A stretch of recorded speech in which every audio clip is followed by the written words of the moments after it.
Yes. Lovely. So, my name is Henry.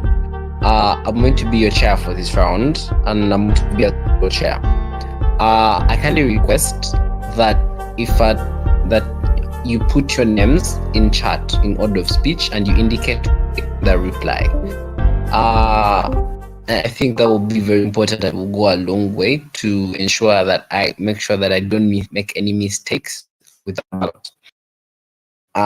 Yes. Aside that, I think everybody has the motion.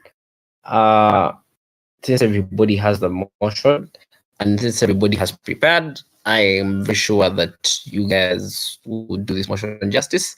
Best of luck to everybody. Here. First proposition speaker. Whenever you are ready.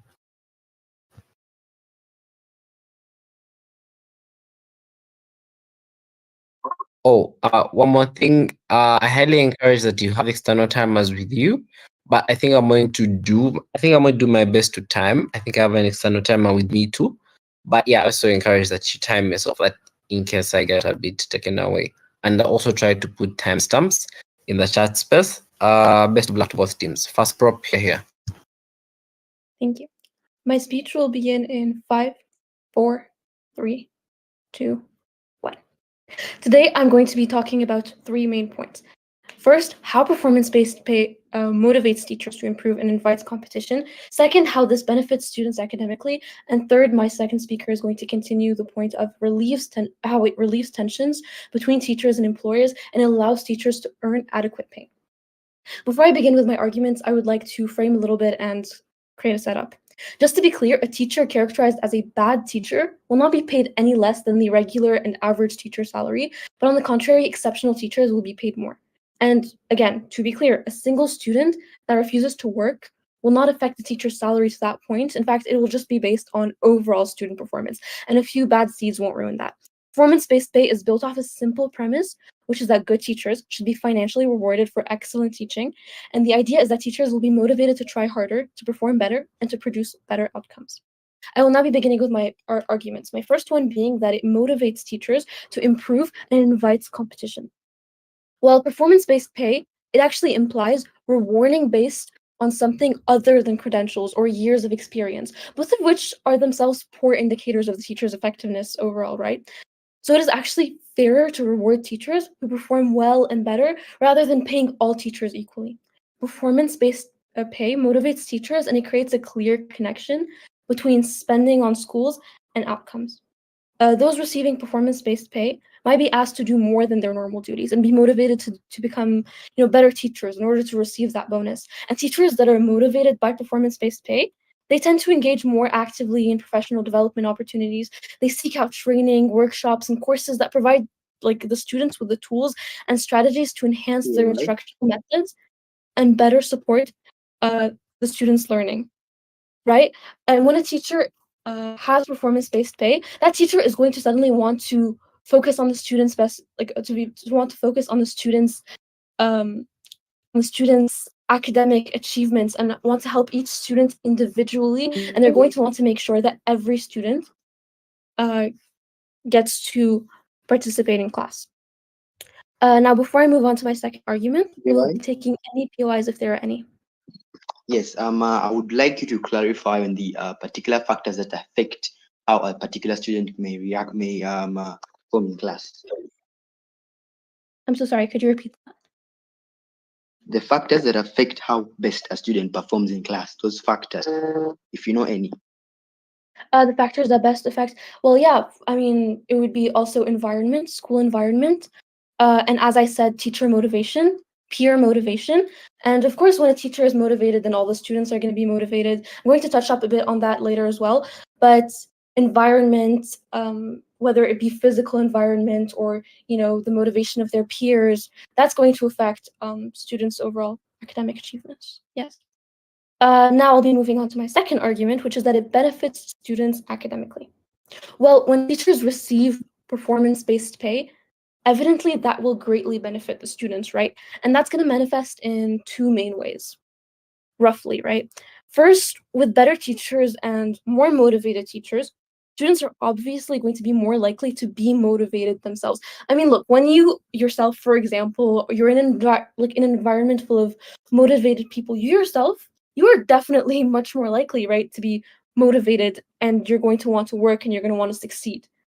And that is something that's especially important, since a school teacher is someone that students are meant to look up to.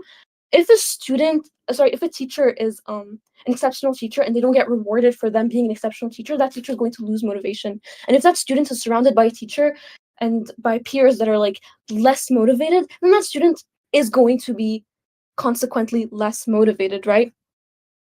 Right. And so the school system today, it's actually designed so that anyone can succeed, right? Even students in difficulty. But that's usually overshadowed by the fact that there are some bad teachers, or not bad teachers, but just under-motivated teachers. Any student that is motivated enough to work will succeed. Maybe not as well as other students who are in less difficulty, but they're still going to succeed. And that is going to, reflect on the teacher and on their salary.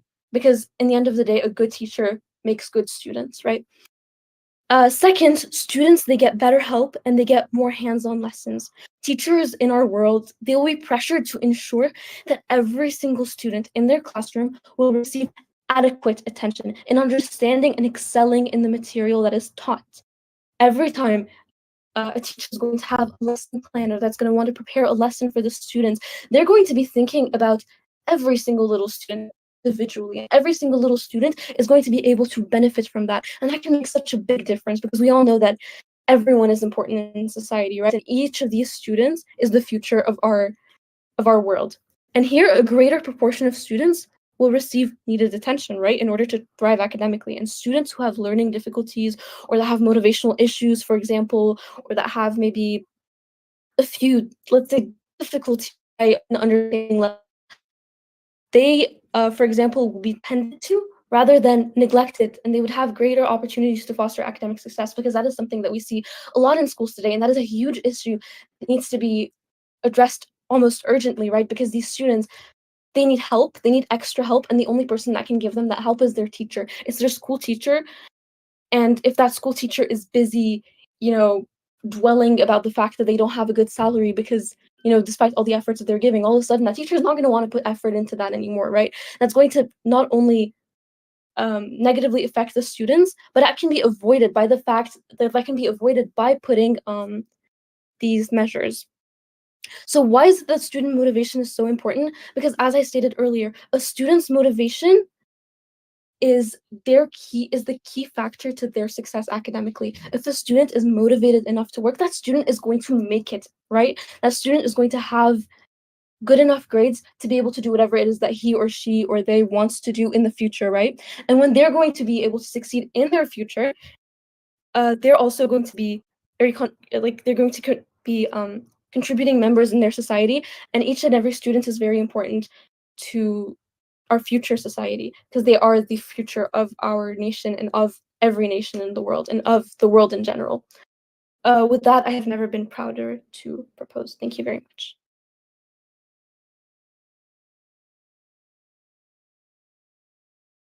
Okay, you had about a minute left, but thank you for that submission. To start us off from opposition, let's have First Hope. Here.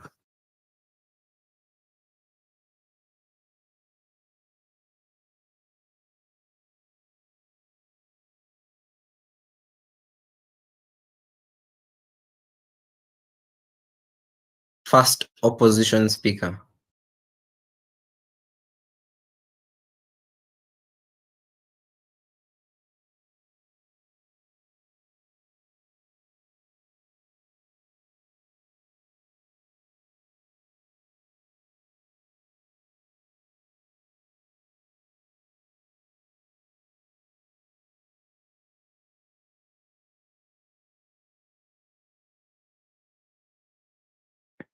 Excuse me, if you don't mind, can you please give me some few minutes to solve out this challenge, because I don't think I'll be able to be heard. Connectivity policy dictates 2 minutes. 2 minutes, I think. So yeah, you will have exactly that.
Okay, so if you if the speaker doesn't come back in, I think in the next 2 minutes, one of you is going to have to do roll 1.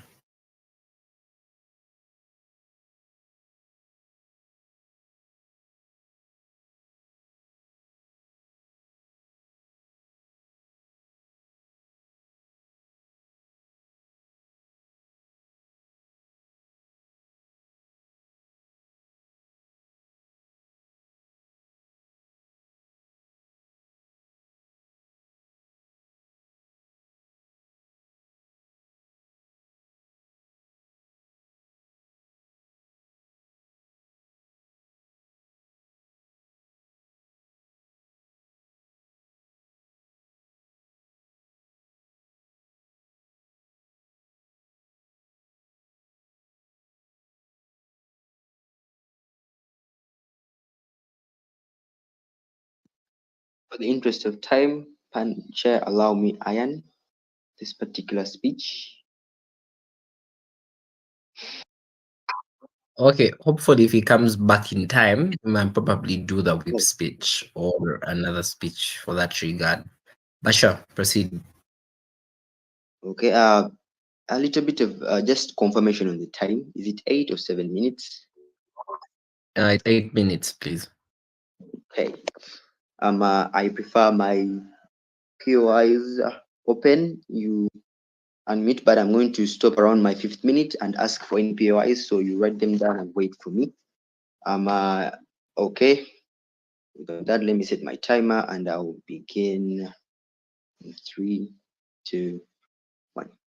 Panel, the only substantive reason we would give you for not believing that teachers' salaries should be fixed on the academic performance of their students is because, Panel, firstly, we believe it's more problematic.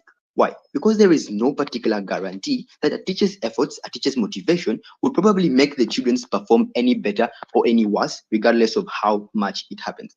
In a POI, we ask the particular speaker, what factors influence a student's outcome in terms of their performance? They give us things like environment, socio-economic conditions, and those are the conditions that we actually concede to. They are real, but things like IQ also play a big role, right? Particularly, we see that particular schools have reputations for having good students. So on this particular aspect, we are going to have to see an imbalance that is currently existing on whether good students are existing in a particular school or in a particular area, right? On a particular concept, we believe that the teachers' efforts are not in any way regard the main issue to why a particular student doesn't have performed well.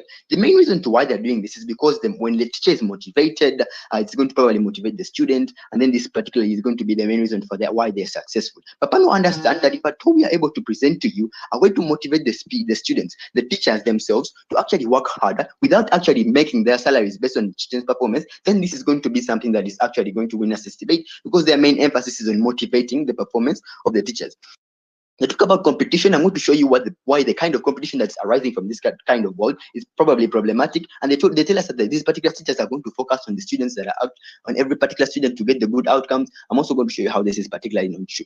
But how is this particularly problematic, Pano? The first thing I want to tell you about is favoritism, Pano. We're going to see that particular schools in Uganda or in any other developing country, people mainly focus on the reputation of a particular school, right? They're going to see that there are schools that are performing well and the schools that aren't performing well, basing on the fact that those particular students are highly intelligent. Secondly, they have good environments for which they are studying in, and their social environment is also favorable. That is why those particular schools have a reputation. So we're going to see teachers focusing on these particular schools simply because they want to hide behind that shadow and people to think that they're good teachers, simply because they're under students who have good environments under which they are studying from, who have high IQs, and also who have good social conditions for which they are studying. At the end of it all, you're going to see that teachers are going to focus on good schools. And even when they focus on the good schools, they're going to have to favor most of the good students, simply because they want these good students to stay good. Because if at all you see that, if at all a teacher is to focus their efforts on every single child, basing on the fact that they are going to look at an overall access, they're going to first look at the good performing students. If at all on an average, there are students who performing very highly, around 10, and the bad students around 20, that is still an average kind of score. So particularly these teachers are more likely to favor the good students more than the other students. Let's look at something that is corruption, right?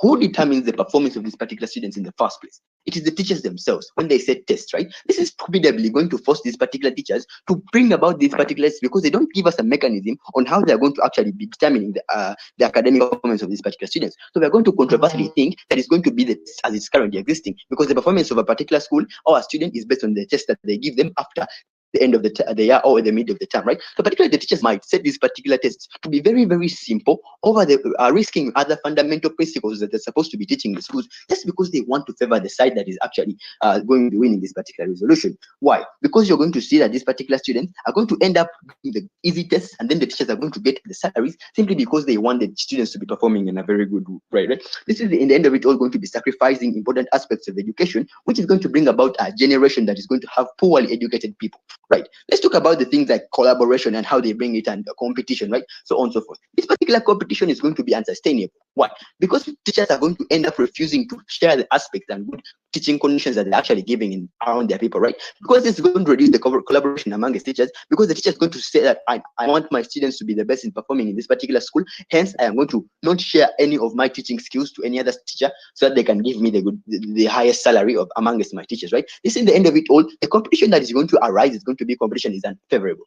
Panel outside of the house is suggesting that this particular salary should be determined on efforts of the teachers firstly, and also the teaching method that these particular teachers employ. If at all the efforts someone is putting in, this is then going to motivate them to put in more effort. What they bring for you on the side of the house is not necessarily going to guarantee that the teachers are going to work harder simply because there are particular schools that have already good students that are actually performing very well. This necessarily does not mean that the students are going to be failing simply because the teachers are not motivated. It necessarily means that the students are going to be performing simply because of the conditions that are environmentally existing in the school and also the socio-economic conditions that are actually there, and they're also their IQs, right? Particularly, this does not guarantee that the teachers will be motivated. But if at all we are basing on the efforts that they put in, this is going to guarantee the fact that teachers are going to be putting in more efforts. And that is what the side that's affirming this particular resolution wants to achieve in the first place. So if at all we can guarantee that the teachers will be motivated to put in more efforts, then that is what we're actually trying to achieve for, because we are going to be looking at the efforts that they're going to be putting in on the mechanism of how they're going to be distributing their salaries. Secondly, on how they're on the teaching methods that they employ. Are they friendly methods? Are they unified methods? Are they methods that involve every single student? Then that particular basis is that something that is going to guarantee the fact that every student is going to be catered for. Because the side of the house, it is doubtful that the teacher is going to actually try to consider all the other students. Fifth minute, any POIs?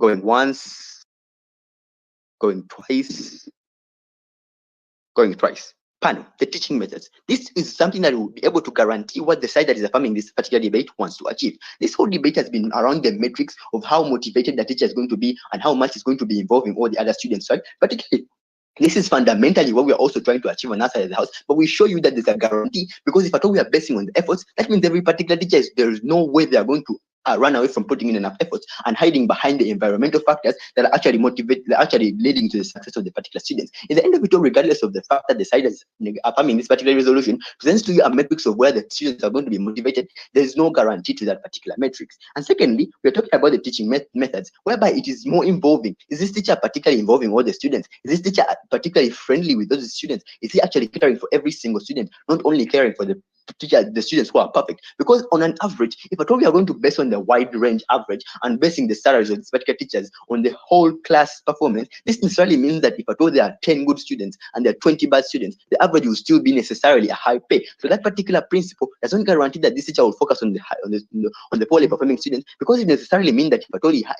wants the pay rate to stay high, he can consider focusing on the students who are good, or maybe focusing on the ones who are bad. There's a maybe in that particular principle. But that side of the house shows you that if at all this particular teacher is to engage with every single student, then that will actually give him a higher pay. They said that if at all the teacher does not necessarily, if at all the bad teacher does not really necessarily is not necessarily going to get a a poor pay on that particular principle. That is not what they're trying to argue for. But this particular resolution tells you that they should be fixed to the academic performance of their students. If at all your students are not performing to the standards that the school really requires, you're going to be getting a pay that is very less, which is something that they are trying to think is going to encourage the teachers to actually come about with something that's going to be more encouraging. So particularly this debate lies on the metrics of whether the problems of this particular principle are higher than the problems of the metrics that we are actually bringing about to you. We tell you that collaboration is going to be very low. There's going to be high corruption whereby teachers are going to make the tests so easy. There's going to be favoritism whereby teachers are going to go to good schools and are going to focus on the good students. And also we are going to tell you that we are showing you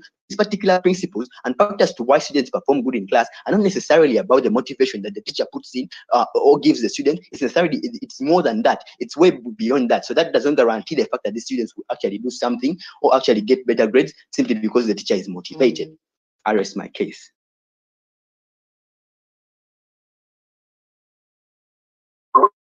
Okay, thank you for that submission. Let's have second speaker from proposition. Here.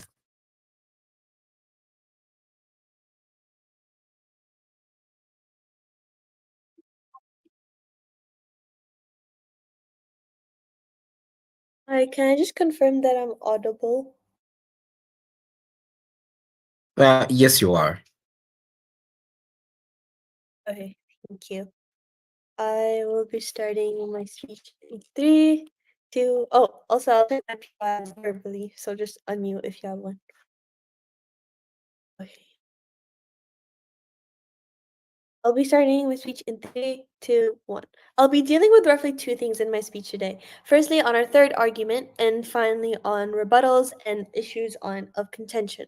So, to continue what our Prime Minister speaker said on our third argument on how performance-based pay will relieve tensions between teachers and their employers, and how this allows for teachers to earn adequate pay.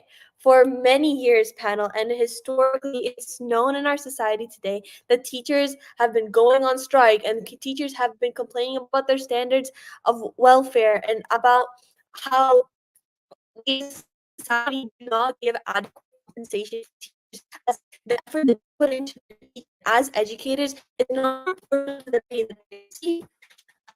This has been a narrative that has been continuously pushed in the public media, and it plays an immensely important role in students' lives that they do not get compensated adequately for their effort and for their time and for all the work and resources that they put in.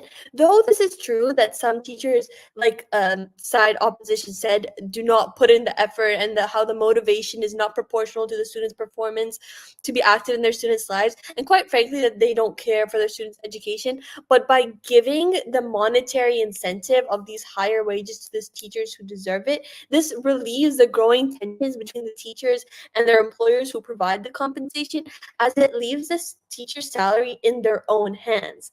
The fact that they will know that their effort will be proportional to their students' results. This reflects the rest of society, as most industries pay on performance anyways. The genuinely talented, caring, helpful, and producing teachers based on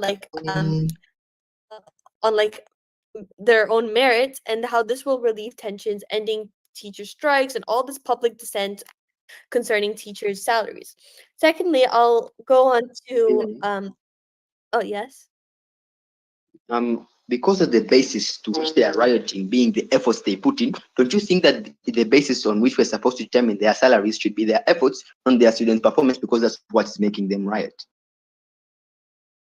The whole point on why teachers have been going on strike is because they put in so much effort and they spend so much time, and it is not, and the good teachers who put in all this effort or who are extremely highly qualified and who are producing results are getting minimal pay, and that is not proportional to like how well that they appeal and to the students who are getting these high results, whereas the poor teachers who have like an unqualified or supposedly unqualified and who are producing poor results in their students are getting the same amount of pay, and it is not based on merit, and it is inherently unfair to those teachers, which is why, like I said, performance based pay will be able to appeal to this dissent, and it provides an incentive to teachers to continue to like work at a higher level produce the same results that the higher, more qualified teachers are like already doing.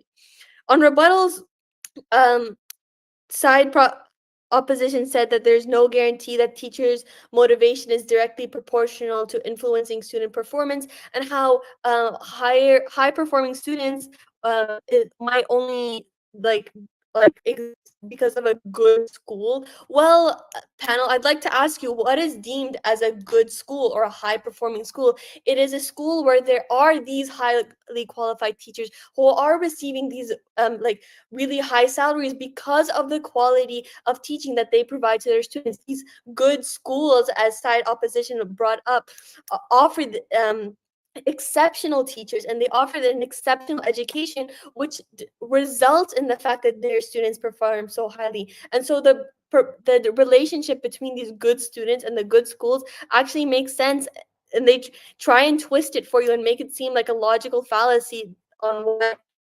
and they twist into a misguided image. But the fact remains that a good students only come from highly qualified and highly educated schools who provide highly educated, like, deserving teachers. And the fact that it's like I said, it's based on like being able to provide education. And but however, even if they were right and in saying that good students only come from a supposedly good school, most schools will, even especially in the public system, actually represent a diverse student body academically. And so their counter model, when saying that more teacher motivation should actually exist without higher pay, is actually like completely like won't actually produce the same results, because with teacher motivation is inherently linked to student performance, because like we said, with higher teacher motivation to have the need to cater to every single student in order to proportionally like receive a higher pay, they brought up a point and they told you, oh no, it's going to be an issue of favoritism because the teachers are only going to be focused on the top students. But if those students are already the top students in their class, then who is the teacher then going to look to next? The lower performing students, obviously. And in our world, it's side proposition, this is addressed as teachers will have to like holistically look at the class and see who is not performing well and cater to those students and their academic needs, which will like across the bench improve all the stakeholders involved, as teachers will be receiving higher pay for the like additional attention that they are giving to those lower performing students, and those lower performing students are given additional academic opportunities to improve like their own academics, which gives them like higher like opportunities to excel academically, which even in their futures they're going to be thankful for, because they like accept like it's known that excelling Why? academically will not, no thank you, well, excelling academically will give them future opportunities for success. And they even brought up the issue of corruption, saying that there's no metrics for how a teacher is going to assess these students to see and they can fake it that who's like performing like successfully and who's not. But panel standardized testing in schools exists for a reason. Teachers cannot completely make up test results, and with standardized testing that schools already in our status quo today use, like the results and progress of each student is clear. And like we said, here in our world, we are addressing students who are given like who are not fairly given attention. And in our world, favoritism is addressed with more students being given academic attention, being given opportunities for academic success. And so across the bench in our world, both teachers and the students are benefiting from this new measure of performance-based pay. And so we couldn't be more proud to propose this motion. Thank you. All right. Thank you very much for that submission. Let us have second op speak. Second op to carry on. Okay. Am I audible? Yes, you are. Okay, I'll begin my speech in 3, 2, 1. This House believes that teachers' salaries should be fix the academic performance of their students. Judges, my first speaker comes here and tells you very well that as students' performance may be affected by very many things besides the teacher themselves. There are many things that affect a student's performance, such as the environment, the IQ of the student, and the relationships that the student is having outside the class. So at such a point, we give the impact of basing the child's salaries on the academic performance of the students. First of all, we're going to see a high rate of forging students' performance, of forging performance results by the teachers because they want a very high salary pay. So they will be forging performance of the students, giving them what they're supposed to get, so as they can earn the salaries that they are looking for. Two, we are seeing that teachers will be concentrating in schools with high performance because these are schools with a good environment, these are schools with students with high IQ, and these are schools with students with good social relationships. So in the end, all teachers will be running to these schools and leaving alone the schools that are in village areas or in other areas which are not having all these three. So we shall be seeing more problems coming out, such as a higher rate of illiteracy because an area will not be able to attain good education or education because the teachers have all run away. Then three, also got another impact such as rough learning. We said if a teacher is going to be paid according to the performance of their students, we are going to say that teachers will be adding a lot of rudeness, so that the students can easily pass the examinations. The teacher will be coming to cane or do any other kind of corporal punishment to the student, so that student can earn very high marks, which will not be favorable to the students. The stakeholders in this debate today, the stakeholders this debate are teachers and the students themselves. So we look at such a way forward being very dangerous to all of them. At a point where teachers will reduce their cooperation between them because they all want to earn a very high pay. So the teacher will keep all the good teaching skills to themselves and not leave any teacher because they want their students to be the best performing students in the school. And in the end, they will be receiving high pay, yes, but at the expense of all other students in the school. Look at the teachers being affected in a way that their hard work will not be rewarded. Judges, we look at the point that teachers have been coming up to riot as the second farmer tells us the teachers come out to riot because they think their efforts have not been rewarded. And at such a point, you're making it worse by giving them a salary according to the student's performance. So a teacher who has put in a lot of effort and their student has not performed to the expectation will not be paid, will not paid according to their effort. Instead of putting a lot, the students have not performed very well, they will still be earning a very low salary. So we shall see that teachers work hard will not be rewarded and hence should have a low motivation as they tell us. Team affirmative tells us that a good teacher will have a higher motivation and then have good students. But at such a point where teachers, if they are not being rewarded, they will lose all the motivation they have been having to teach, and hence they will be doing less than teaching. Then three, also look at the point that we shall have reduced numbers of teachers in the country. At such a point where everyone does want to become a teacher because they are not sure of their pay. They think they will become teachers and go to school where students are performing very poorly, and in the end get very low salaries, which is not their fault. Most people who are studying today will refuse to go for such a career, and hence will have very low numbers of teachers, is increasing the problems we are fighting of illiteracy. Then we shall also see that the students will be cheated. How? At a point where students pays very high school fees, and they're earning free maths because the teacher wants to get high salaries. We see that the students' money has been cheated by the teachers because after the teachers don't influence students' performance, they'll come and teach, but in the very end, a student will have to go and sit for their own examinations. So when they come out with their very low marks, the teacher will instead give them high marks. So in the end, we shall be having the parents' money and students' money being cheated and not living up to its expectations. So students will be getting easy examinations. Our teacher want to say that their students perform very highly, so they will be giving them very simple examinations that they can easily pass, and in the end, we shall be having substandard workers in the country. So we are creating more problems than the ones we are fighting. We also said that students will completely lose out on the love for learning, because the major effect of learning is for a student to be able to learn whatever they are learning and understand it completely. But we are having teachers doing it roughly, teaching the students with all the force they can so they can understand whatever they're telling them, then we shall see that a student will lose all the morale they have been having for learning.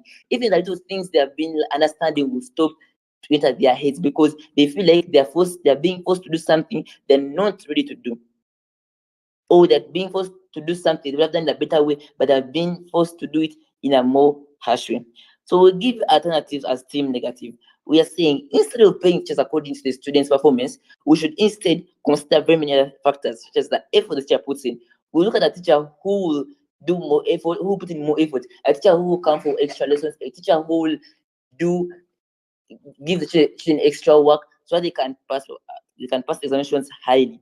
Such a teacher should be given more salary, and a teacher who just makes students pass in any way they feel like. We should consider a teacher who puts in a lot more effort. Then two, so those are the teaching methods. A teacher who has put in a better teaching method, a better innovative teaching method. For example, taking out students to the pitch so they can understand things practically and by handy methods, should be given a more salary than a teacher who has just come and taught in class, roughly to the students, and they have earned the marks. Here we said the teacher has indeed put to their have indeed worked so hard that their students can pass examinations highly. In our battles today, one, team performance comes up and a student's performance is based on a teacher's motivation. As I told you before, a teacher's motivation that's the list of influence of students' performance. We see very many students performing very well, not because the teachers are so motivated, because they have the best teachers, but because they're having a good environment, they're having a good IQ, and they're also having good social relationships. So as a thing as motivation influence performance, it completely goes wrong with this debate. We said even if a teacher is highly motivated, so the students are having all the other problems as we have seen, social relationships and IQ method and environment, a student shall not be able to perform in the best way possible. Then two, also tell us that. Then two, also look at the point where team affirmative tells us about efforts, because studies are contradiction because they clearly tell us that a student does not. Was it a contradiction because they clearly tell us that teachers have been coming up to write because they have not been given enough salary or money according to their effort, but at the point where making them to be paid according to students' performance, and either putting in a lot of effort and still doesn't understand whatever the teacher is telling even all that effort, we see that a teacher's efforts will be put to no use, they put to less work. So we should instead consider the factors that we have given you as team negative.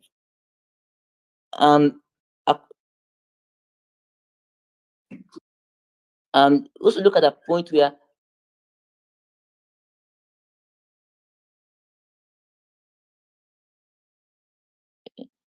also look at a point where a parent will have to pay a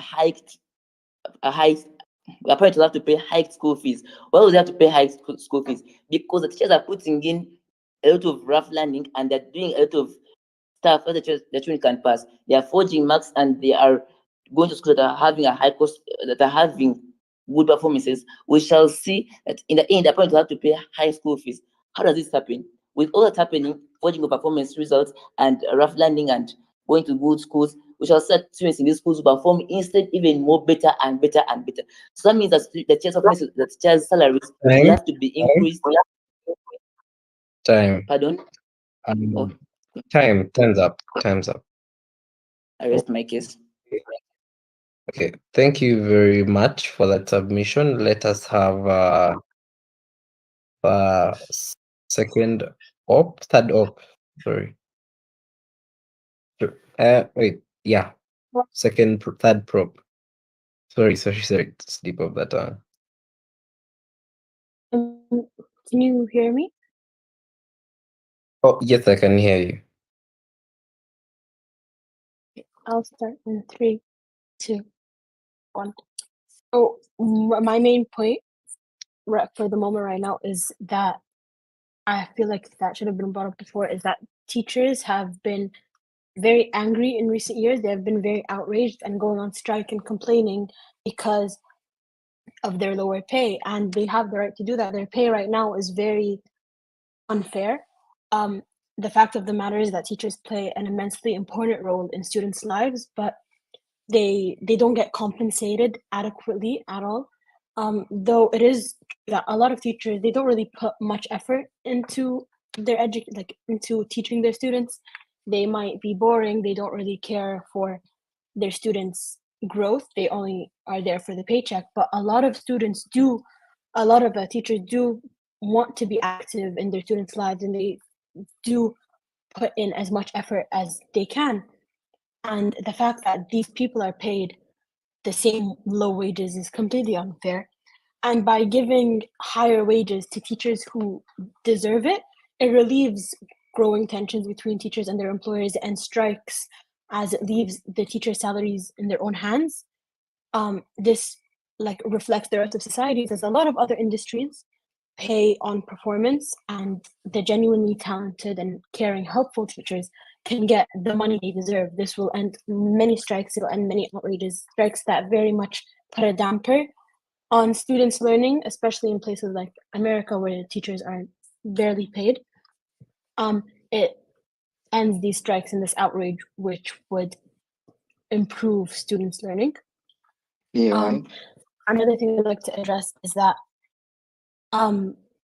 one bad like student, one bad performance would be one bad student's performance would not help a teacher's would not take away from a teacher's salary, as their employers would have to establish clear, like measurable criteria for assessing a teacher's performance. They can in that way a student that for example doesn't want to learn, they have a learning disability that a teacher isn't trained to handle, things like that. Students that just maybe they don't like school, something like that, wouldn't put a damper on teachers salaries or their increased pay. They will it'll the ambiguity from this evaluation process. There will be very clear framework for what a teacher has to work towards. It'll define for a teacher what they need to do to get this higher pay. It's about setting clear targets, and not just in terms of test scores and things like that, but also in fostering a good educational environment that nurtures things like critical thinking and creativity, and makes sure that this learning sticks with students for a lifetime. It's also increases motivation and because of the recognition that teachers get. Imagine a system where teachers who constantly drive their students and consistently drive their students to be academically excellent, or drive their students to excel, aren't just acknowledged but also appropriately rewarded for their dedication. This recognition of exceptional performance with monetary compensation, celebrating the impact that we have on the future leaders and innovators, as these children are going to replace us or replace the leaders and innovators of today. So they do need their teachers to have the motivation to teach them properly. And I repeat motivation because it is probably the cornerstone of this performance-based pay. When teachers realize that their compensation is directly linked to student success, they are instinctively motivated to continuously they seek training out, they get more professional development, they talk to each other, they try their best to adapt to the evolving environmental educational landscapes, because maybe some students learn by doing, some students learn by watching, things like that. They want to adapt for their students and help their students in any way they can for this monetary compensation. Fairness and equity are very important when it comes to performance-based a performance-based pay system. It's not about putting teachers against each other. It's more about ensuring that all educators have an equal opportunity to excel and be rewarded for their contributions. It's about fostering an environment where hard work and dedication are fairly recognized and fairly rewarded, because it also in turn creates an environment where students are then more motivated and they want to learn. And this system also encourages teachers to take ownership of the students' academic growth. It's about instilling responsibility within educators and motivating them to go above and beyond as much as possible. And it instills a sense of responsibility in them to ensure student success. And when teachers are held accountable for their students' achievement, students benefit from the constant growth of their learning environment, the constant changing up of methods to make sure that they do well. And again, students that don't want to do well themselves, they decide that they don't like school, they don't like education, things like that. They will not, things like that will be taken into account. Things like also learning disabilities, things like that, they'll all be taken into account, as the employers will have to set clear framework, clear goals for the teachers to achieve, and like things like that would obviously go into consideration. In conclusion, like the most important thing for teachers, especially after all these years of being paid unfairly, is motivation. Motivation with motivating them, putting them in a competitive in mindset where they want to learn. This is something that they want to do. It reignites their passion for teaching. Is probably the most important thing for educators at the moment. It helps students, it helps educators in every way possible. With that, I rest my case. Okay, thank you very much. Let us have third proposition speaker.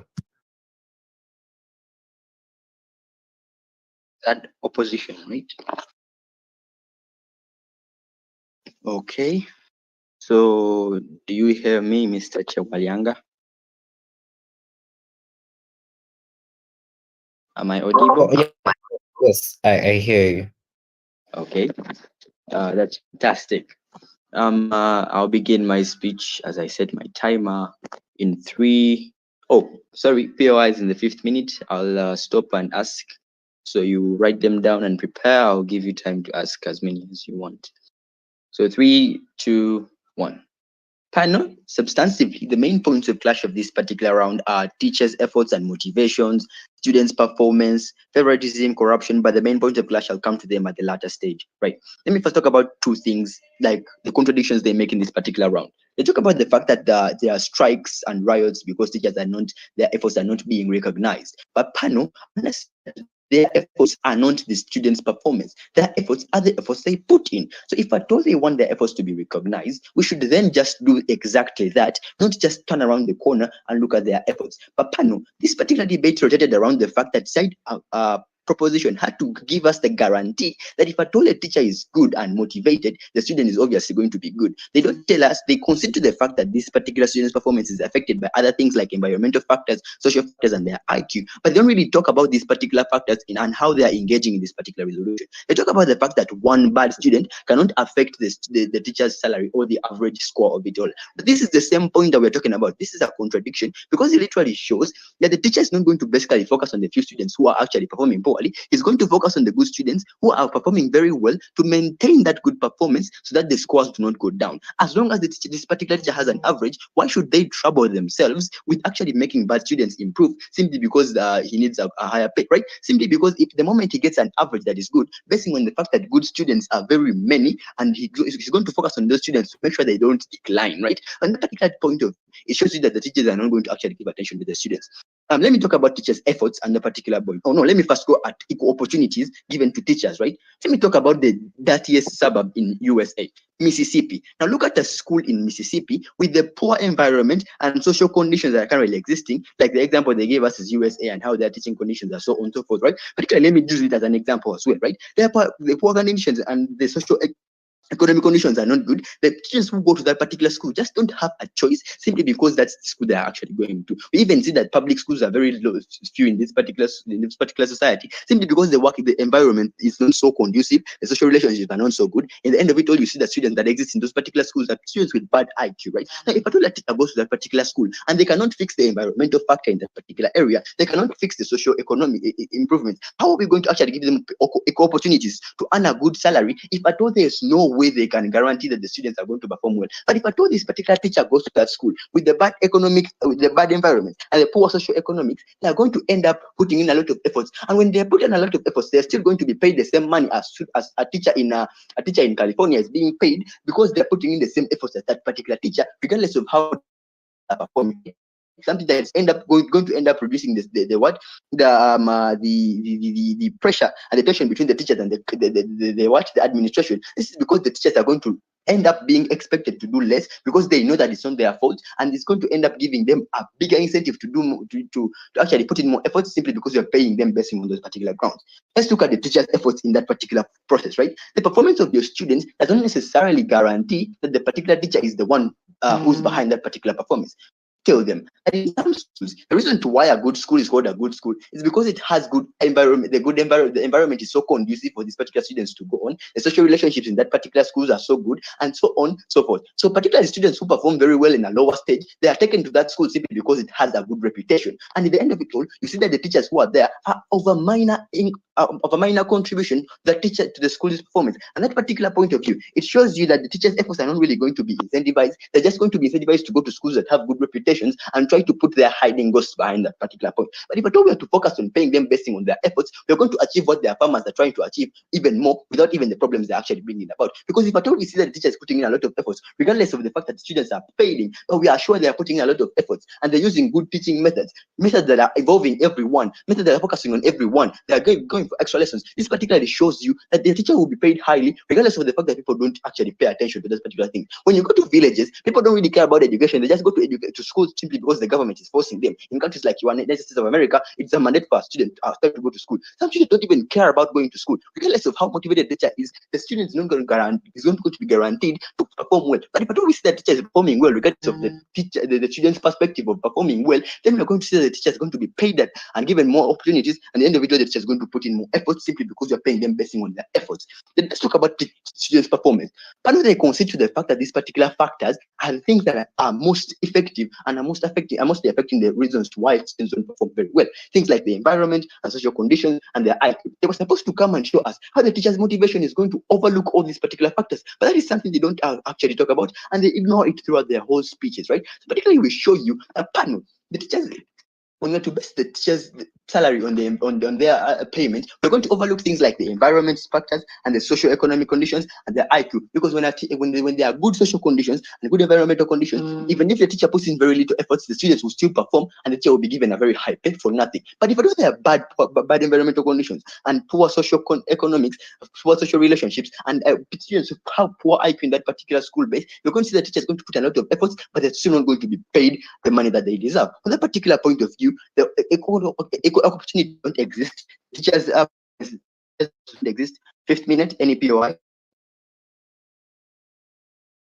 Going once, going twice, going twice. Now let me talk about the other minor points of clash in this particular debate. We talk about favoritism, and Pana will tell you that this particular what makes a good school is that it has good environmental conditions and good social relationships, and that means that particularly it has a good reputation for performing very well, right? Particularly that shows you that people from a lower level of education, maybe grade 1 or grade 2, prioritize going to that particular school, and then it will end up having many students of high IQ because of its good reputation. Then at the end of it all, you're going to see that all these three factors are going to come in place because the good school is a good school. At the end of it all, teachers are going to go to those particular schools and isolate the schools that are in Mississippi or in other areas that they talk about in their framework and their parameters of this particular debate. So in the end of it all, you understand that those particular schools are going to get less encouragement and less teachers to come on these particular places. So that favoritism is on a wider scale of schools. Now let me the favoritism that exists in the very schools, right? They tell you that one student performing poorly doesn't necessarily affect the whole student's the whole metrics of the average of performance, right? That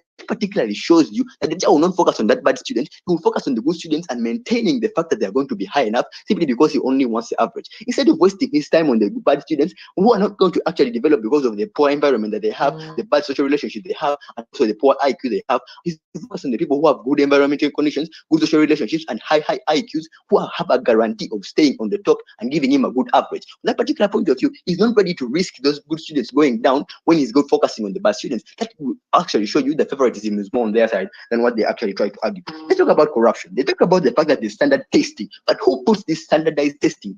It's the teachers of the particular school and the administration. So they have the ability to influence this particular thing.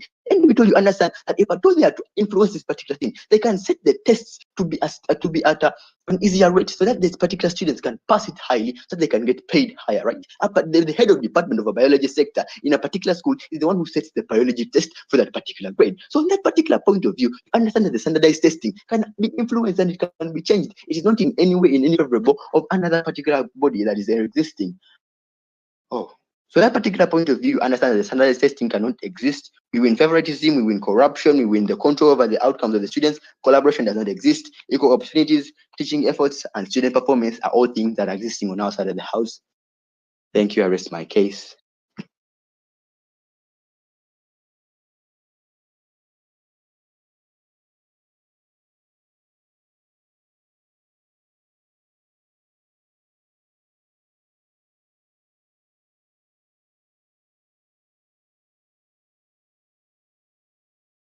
Chair, in my case, are you still there?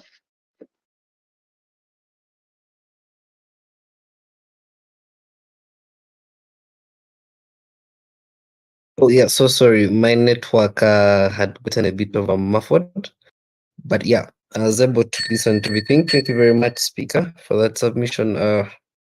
You can have reply from OP. So since you ironed, I think second speaker will probably do that. Reply is 4 minutes.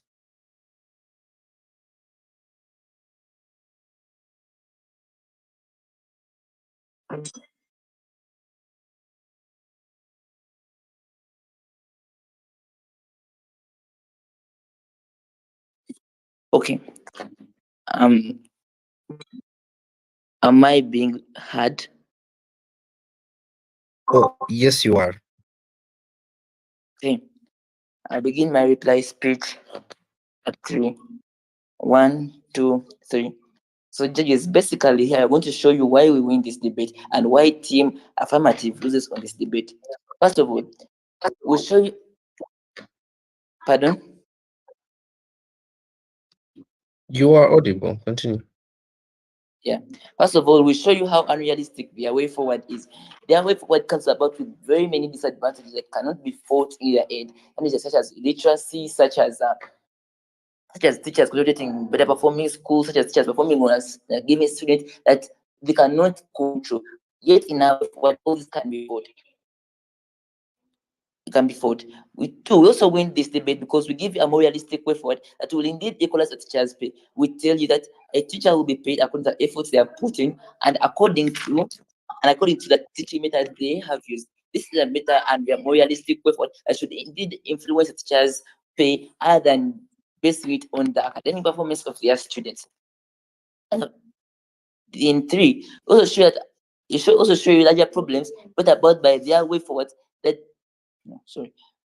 4, 3 also show you that other benefits of their way forward can be achieved in a way forward in a better and a more realistic way. For example, just about motivation that a teacher will get after getting more salary or students' performance. But to show that in a way forward, a teacher's motivation is better because they're indeed being paid according to their efforts and not necessarily the students' performance, which may actually come out in a very bad way. So a teacher then we also show you that indeed their way forward is more problematic because we're seeing that in with their way forward shall be lacking teachers in the end, since all people who want to achieve this course will begin to run away because they feel like their pay is not certain. They are not sure if they will indeed earn from what they have put in. 4.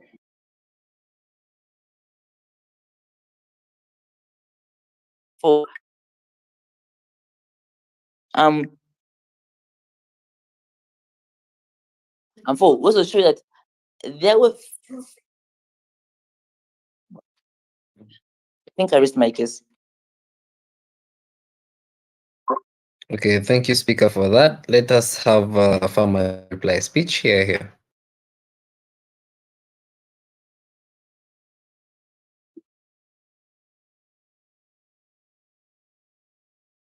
Okay.